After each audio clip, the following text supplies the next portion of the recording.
Remember when every car that came through your shop had a fuel filter on the underside of it and it was an easy thing to replace? Well, they've gone away. If you notice a lot of late model vehicles on the underside, there's no fuel filter. So what's going on? The one thing that has changed, well, it's that service station on the corner. Those tanks underground are typically 15 to 20 years old now. They've been changed out recently. Also, they're lined, so that corrosion and other stuff on the side of the tank getting into the fuel rarely happens now. Also, the pump itself, there's more filters inside of it. There's a filter inside the body of the pump. There's typically a filter also in the hose going to the vehicle. This eliminates a lot of the debris that can get inside a fuel tank. Also, the fuel pump has changed. It used to be the strategy of catching the debris and particles after it's gone through the fuel pump and before it reached the injectors on the engine and the fuel rail. Today, it's about protecting the pump, and typically what protects it is a sock-type filter that is inside the tank that is typically changed when the fuel pump is changed.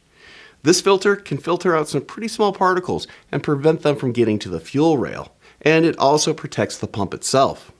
It's not to say it's a perfect world now since vehicles have plastic gas tanks and debris and other things can't get in to damage the fuel pump. It can. Most of all, you have the human element of a customer leaving the fuel cap off the vehicle. This is really bad with some fleet vehicles.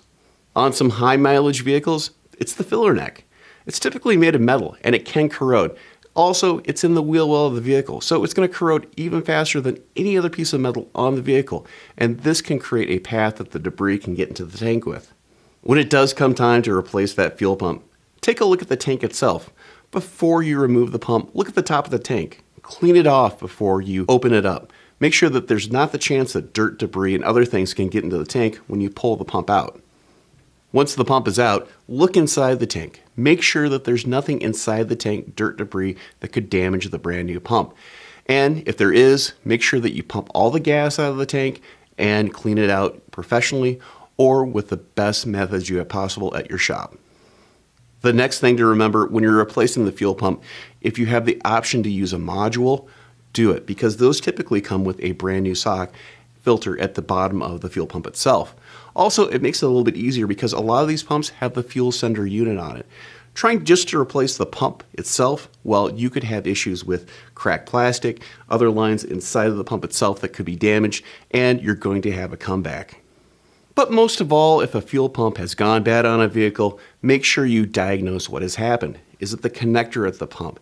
Is it a restriction in the fuel rail? Is it an issue with the injectors? Make sure the brand new fuel pump, it's going to have a long, long life. I'm Andrew Markel. Thank you very much.